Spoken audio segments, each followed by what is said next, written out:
श्री बागेश्वर बालाजी की जय, सन्यासी बाबा की जय, सनातन हिंदू एकता पदयात्रा की जय, भगवती आद्यशक्ति कात्यायनी माता की जय, वृंदावन बिहारी लाल की जय और सभी पत्रकार बंधुओं की जय।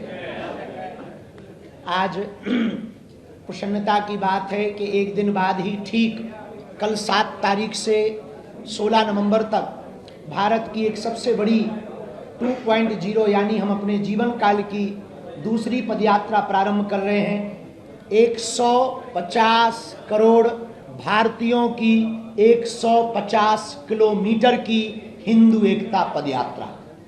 ये पदयात्रा सनातन धर्म की विचारक यात्रा है। इस देश को कास्टवाद में खोखला किया है। हम इस देश में राष्ट्रवाद चाहते हैं। हम तलवारों की लड़ाई पर भरोसा नहीं करते, विचारों की लड़ाई पर भरोसा करते हैं।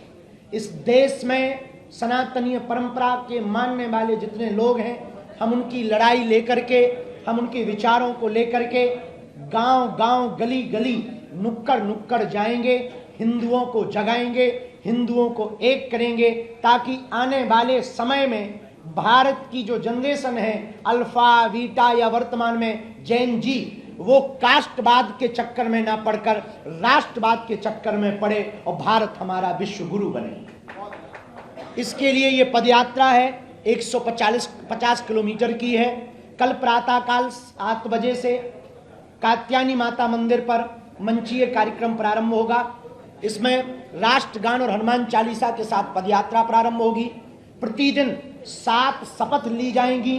लगभग 40,000 पदयात्री का रजिस्ट्रेशन बागेश्वर धाम पर हो चुका, जो पूरे भारत वर्ष से आ रहे हैं, जगह जगह, कोने कोने, गली गली से आ रहे हैं। 80 करोड़ हिंदू इस देश में रहते हैं। उन सभी हिंदुओं की लड़ाई हम गांव गांव, गली गली में पहुंचकर लड़ रहे हैं। हमारा उद्देश्य एकमात्र है कि इस देश में हिंदू एकता हो, सनातन एकता हो। हम मुसलमानों के खिलाफ नहीं, हिंदुओं के पक्ष में पदयात्रा कर रहे हैं।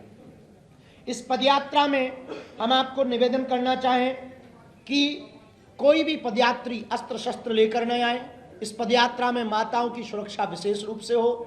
इस पदयात्रा में रहने की, भोजन की व्यवस्था बहुत व्यापक रूप से की जा रही है। जितनी सामर्थ्यता है हमारी, इन 10 दिनों में 9 रातें रुकेंगे, 10 दिनों तक चलेंगे। प्रातः काल हनुमान चालीसा राष्ट्रगान से प्रारंभ होगी। इसके बाद पदयात्रा बढ़ेगी। गांव के लोगों से हम मिलेंगे, उनसे हिंदू एकता के लिए संकल्प दिलवाएंगे। मंचों पर संकल्प दिलवाया जाएगा, रोड पर भी संकल्प दिलवाया जाएगा। इस देश के साधु, संत, महात्मा और अभिनय जगत के लोग और राजपीठ के लोग, सभी लोग इस पदयात्रा में आ रहे हैं। जो जो हिंदुत्व से प्रेम करते हैं, सनातन से प्रेम करते हैं, तिरंगा से प्रेम करते हैं, वो इस पदयात्रा में आ रहे हैं। कुछ लोग हैं जो तिरंगा में चांद देखना चाहते हैं, हम चांद पर तिरंगा देखना चाहते हैं। इस पदयात्रा में दोपहर के भोजन के समय भी संकल्प होगा। 7 संकल्प लिए जाएंगे। हिंदू एकता का, सामाजिक समरसता का, यमुना शुद्धिकरण हो, गौ माता राष्ट्रमाता हो, पर मूल रूप से हम कास्टवाद से ऊपर उठकर राष्ट्रवाद के प्रति सजग रहें। हमारा उद्देश्य इस पदयात्रा का आपकी आने वाली पीढ़ी को बचाना। यहाँ जितने पत्रकार हैं, मीडिया कर्मी हैं या कैमरा चलाने वाले हैं, हम आपके बच्चों के लिए भी ये पदयात्रा कर रहे हैं, ताकि आपके बच्चे आने वाले समय में इस्लामिक ना हो जाएं, अपनी परंपरा को मानते रहें। इसके लिए ये पदयात्रा कर रहे हैं। इसी के लिए हमने आज हमारे अभिभावक रूप में श्री तिजारा बालाजी और श्री मनोज त्यागी जी, आप सब ने आज की व्यवस्था की, आप सबको बुलाया। इस पदयात्रा में 10 तारीख जो है वो पूरी की पूरी 10 तारीख की पदयात्रा सिखों के 9वें गुरु तेग बहादुर जी, उनकी शहादत के लिए ये उनका वर्ष चल रहा है, शहादत का साला चल रहा है। उस दिन की पदयात्रा पूरी उनके लिए समर्पित रहेगी। एक दिन की पदयात्रा किसानों के लिए समर्पित रहेगी। इस देश के 2 ही रियल हीरो हैं, सरहद पर खड़ा जवान और खेत में खड़ा किसान। इन 10 दिनों की पदयात्रा में पूरी पदयात्रा हिंदू एकता के लिए है।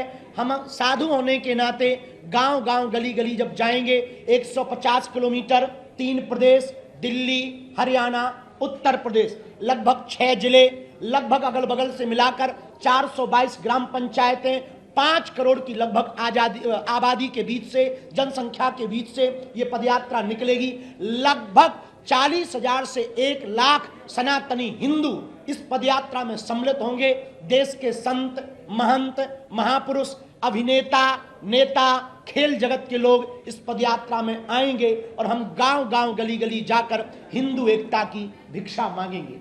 इस पदयात्रा में 2 बातें विशेष रूप से हैं। जो पदयात्रा में आवे अस्त्र शस्त्र ना लावे।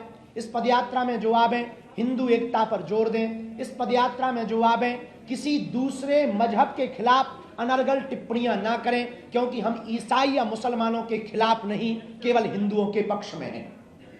इस पदयात्रा में विशेषतया पूरे देश की हम एक नजर चाहते हैं। आप यदि नहीं आ सकते, लड़ाई हम आपकी कर रहे हैं, आपके लिए कर रहे हैं, आप नहीं आ सकते तो घर बैठकर लाइव संस्कार बागेश्वर धाम यूट्यूब चैनल पर चलेगा, उससे एक एक पोस्ट घर बैठ करके करें, यह भी आपका सहयोग हो सकता है। इस पदयात्रा में कल हर दिन की पदयात्रा प्रातः काल से शुरू होगी, 7 बजे से होगी, सायं 6 बजे हम विराम करेंगे। आगे न किसी पार्टी के लिए है, न किसी पार्टी के पक्ष में है, न किसी के विपक्ष में है, न सरकार से मांग के लिए है, केवल विचारिक क्रांति है, विचारों को जगाने के लिए है। जिस जिस पार्टी में हिंदू है उस पार्टी की ये पदयात्रा है। अंत में हम अपनी बात पूर्ण करने के पूर्व में इस पदयात्रा के पड़ाव के बारे में हम बोलकर फिर आप लोगों के जो भी प्रश्न हो, खुजली हो, कर सकते हैं। हाँ, विनोद की बात है, हम सारे आप लोग ऐसे गंभीर बैठे जैसे बहुत बड़ी प्रेस कॉन्फ्रेंस में। जो पदयात्रा कल से प्रारंभ हो रही, कात्यायनी माता मंदिर छतरपुर से प्रारंभ होगी। 9 बजे मंचीय कार्यक्रम प्रारंभ होगा। देश के सभी संत पूज्या दीदी माँ रितंबरा जी भी पहुंचेंगी एवं आप परम पूज्य श्री बद्रीनाथ वाले महाराज जी, बालकदास जी महाराज जी भी पहुंचेंगे, पूज्य श्री गीता मनीषी जी महाराज जी भी पहुंचेंगे, अयोध्या हनुमानगढ़ी के संत पूज्य महंत श्री राजूदास जी महाराज जी भी पहुंचेंगे। उस क्षेत्र के नेता और अभिनेता, अभिनय जगत एवं गायक कलाकार सभी पहुंचेंगे और सभी बागेश्वर धाम का परिवार और हम राष्ट्रगान हनुमान चालीसा से यात्रा प्रारंभ करेंगे। 9 बजे से 10 बजे के बीच में सबसे पहले धर्म ध्वज आगे चलेगा, उसके पीछे अखंड नाम संकीर्तन चलेगा, क्योंकि ये अनुष्ठानात्मक है, राजनीतिक नहीं। तो धर्म ध्वज आगे चलेगा। किसी भी पदयात्री को धर्म ध्वज से आगे नहीं निकलना है, क्योंकि हम सब धर्म के नीचे हैं। ये देश सनातन संस्कृति धर्म से ही चलती है, उसकी आज्ञा का पालन करना है। गौ माता आगे चलेगी, अखंड कीर्तन आगे चलेगा, फिर संत महंत चलेंगे, फिर ये दास चलेगा। छतरपुर दिल्ली मंदिर से कल प्रारंभ होगी और कल रात्रि काल तक हम हर हाल में जिरखोद मंदिर पहुंचेंगे। ये हमारा पहला पड़ाव होगा। 8 तारीख को दोपहर का भोजन मेडिकल कॉलेज में लेंगे, लेकिन रात्रि विश्राम दशहरा मैदान फरीदाबाद में होगा। 9 तारीख को दोपहर का भोजन बल्लभगढ़ मंडी में होगा, परंतु रात्रि का विश्राम 9 तारीख का सीकरी में होगा। 10 तारीख को दोपहर का भोजन विश्राम पृथला में होगा, रात्रि विश्राम पलवल में होगा। जहां जहां भी विश्राम होगा, दोनों जगह मंचीय कार्यक्रम, सांस्कृतिक कार्यक्रमों में जो हमें अभी तक सूचना मिली, वो भारत के प्रसिद्ध गायक विशाल मिश्रा, जुबिन नौटियाल, बी पराग, प्रकाश माली, कन्हैया मित्तल जी और अभिनय जगत के राजपाल यादव, अन्नू अवस्थी जी कानपुर वाले, सभी संत महंत महापुरुष इस पदयात्रा में पहुंच रहे हैं। 10 तारीख को रात्रि विश्राम पलवल में होगा। 11 तारीख को सुबह 7 बजे पदयात्रा प्रारंभ होगी। दोपहर का भोजन प्रसाद विश्राम पलवल शुगर मिल में होगा, परंतु रात्रि विश्राम 11 तारीख का मित्रौल में होगा।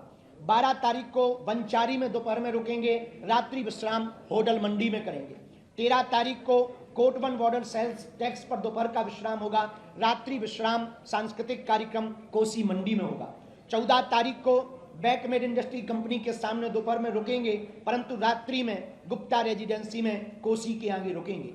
15 तारीख को दोपहर का भोजन विश्राम यादव हरियाणा ढाबा के पास होगा, रात्रि विश्राम वृंदावन पहुंचने के पूर्व राधा गोविंद जी मंदिर में होगा। और 16 तारीख वो होगी जो 10 दिन की यह यात्रा 150 करोड़ भारतीयों की यात्रा, 150 किलोमीटर की यह पदयात्रा, हिंदुओं की एकता की पदयात्रा, सामाजिक समरसता की पदयात्रा 16 तारीख को राधा गोविंद जी मंदिर से प्रारंभ होगी। छठी कला होते हुए श्री बांके बिहारी लाल जी के चरणों में समर्पित होगी। यमुना से यमुना तक की पदयात्रा है, बालाजी का बांके बिहारी से मिलन की पदयात्रा है, हिंदू से हिंदू एकता की पदयात्रा है, माया और शक्ति की नगरी दिल्ली है, माधव की नगरी वृंदावन है, वहां तक की यह पदयात्रा है।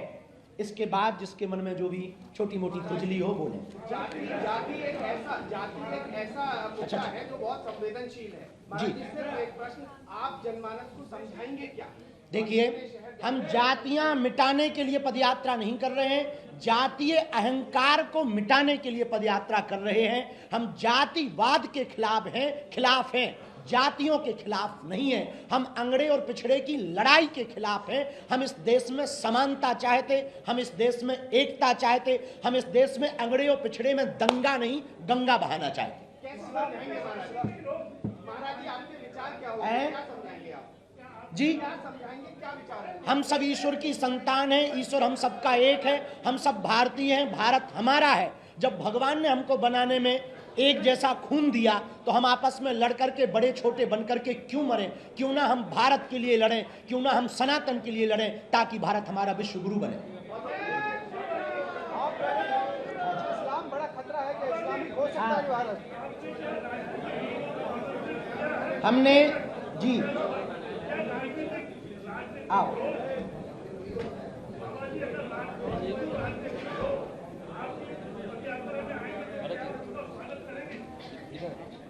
हमने सभी पार्टियों को आमंत्रित किया, पत्र भेजकर किया। समय हम पे कम था, हम अकेले हैं भैया, हमारे आसपास और तो कोई ऐसा प्रबल कोई ये व्यक्ति नहीं है जो देख लेता हो। हमने पत्र सभी पार्टियों को भेजा, सब पार्टियों के अध्यक्षों को भेजा, जिनके अंदर हिंदुत्व का उबाल हो, हिंदुत्व की विचारधारा हो। यदि हम उनके लिए लड़ाई लड़ रहे हैं तो वो आए तो वेलकम, न आए तो भीड़ कम। आपने कहा मैं ये यात्रा आपके बच्चों के लिए कर रहा हूँ। हाँ, कभी इस्लामिक ना हो जाए तो इस्लाम बड़ा खतरा इस समय भारत के सामने। इस देश में कुछ लोग गजबाए हिंद के नारे देते, इस देश में कुछ लोग सरतन से जुदा के नारे देते, भारत तेरे टुकड़े होंगे ऐसे नारे देते।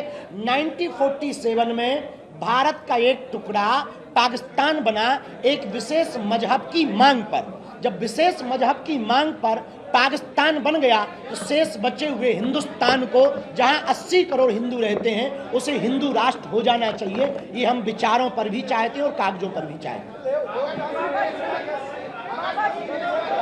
एक एक बोलो, थोड़ा आप ऐसे हो जाओ। अगर राजनीति में कोशिश की गई किसी के द्वारा, अगर किसी के द्वारा राजनीतिकरण करने की कोशिश की गई तो महाराज जी के पास क्या उसका रोल है? देखिए, कोई हमारी पदयात्रा का राजनीतिकरण करे, ये उसकी निजी मानसिक कुंठित संकुचित विचारधारा का प्रतीक है। क्योंकि हम किसी एक पार्टी के नहीं, सभी के हैं। साधु किसी एक का नहीं होता, सबका होता है। जैसे सूर्य सबका है, चंद्रमा सबका है, गंगा सबकी है, वैसे ही सनातन सबका है और हम सनातन के। अरे हम तो बिल्कुल करेंगे, हमें क्या दिक्कत है, तुम लेके आ जाओ। बाबा जी, एक दो आप लोग भी सामने से कर लो। बाबा जी, देखिए, हमने तो पदयात्रा में पत्र भेजा है, धाम की कमेटी के द्वारा भी भेज दिया, एक बालक को भेजा, बाकी मेल कर दिया, जिसमें सभी पार्टियां जो भारत में इस तरफ में बहुत प्रसिद्ध हैं, उन सभी पार्टियों को, चाहे वो सपा हो, बसपा हो, कांग्रेस हो, भाजपा हो, सबको हमने भेजा। बाबा जी, पार्लियामेंट से बनेगा हिंदू राष्ट्र, पदयात्रा से थोड़ी बन पाएगा, कैसे जी? ये इतना बड़ा जो निर्णय है वो पार्लियामेंट ले सकता है। पार्लियामेंट निर्णय ले सकती है, पर जब तक जनता उसको अपनी विचारधारा में नहीं उतारेगी तब तक वह संकल्प पूर्ण नहीं होगा। इसलिए आज तक जितनी पदयात्राएं हुई वो वृंदावन से दिल्ली तक हुई। हम दिल्ली से वृंदावन तक इसलिए जा रहे हैं कि राजपीठ को धर्मपीठ के पास जाना चाहिए, ये हमारा उद्देश्य है। बाबा जी, बाबा जी, जनता को आप इसके लिए मैच्योर करेंगे, जनता मांग करेगी, जनता प्रेशर बनाएगी। जनता ही अगर मांग करेगी तो ही हिंदू राष्ट्र। जनता के बिना, समाज के बिना कोई भी संकल्प पूर्ण नहीं हो सकता। हम कागजों की लड़ाई नहीं चाहते, हम कागजों पर हिंदू राष्ट्र नहीं चाहते, विचारों में हिंदू राष्ट्र चाहते हैं। विचारों में हिंदू राष्ट्र हो जाएगा तो पार्लियामेंट में अपने आप हो जाएगा। बाबा जी, बाबा जी, बाबा जी, सिख परंपरा के पूरा समुदाय आ ही रहा है। इस्लाम धर्म के कुछ लोग हमारे पास आए कि हम पदयात्रा में आना चाहते हैं। हमने कहा तुम तो घर वापसी भी कर लो, वेलकम टू यू। और वो भी आ रहे हैं, उससे हमें कोई, देखो ये पदयात्रा, ये है फैज खान, वे कह रहे साथ में है। तो ये पदयात्रा सबकी है, इस्लाम ईसाई सब लोग आ सकें, पर कायदे में आएंगे तो फायदे में रहेंगे। महाराज यदि कोई आपकी पदयात्रा में आता है, कोई आपकी पदयात्रा में आता है और कुछ इस तरीके का बयान करता है जिससे पदयात्रा को नुकसान हो या हिंदू राष्ट्र की भावना को नुकसान हो, तो क्या आप वो अलाउ करेंगे? हमारी पदयात्रा में सबको बोलने के लिए नहीं है, आप सब बोलें, पर जो संकल्प के लिए हो रही है वही बोलें। हमें दूसरा भय ये है, कुछ लोग हमारे पदयात्री बनकर दूसरे मजहब के पूजा पाठ के केंद्रों को कोई नुकसान न पहुंचाए, ये हमारी विशेष प्रार्थना पदयात्रियों से तो है ही है, पर प्रशासन से जरूर है कि उस पर नजर रखें। धन्यवाद।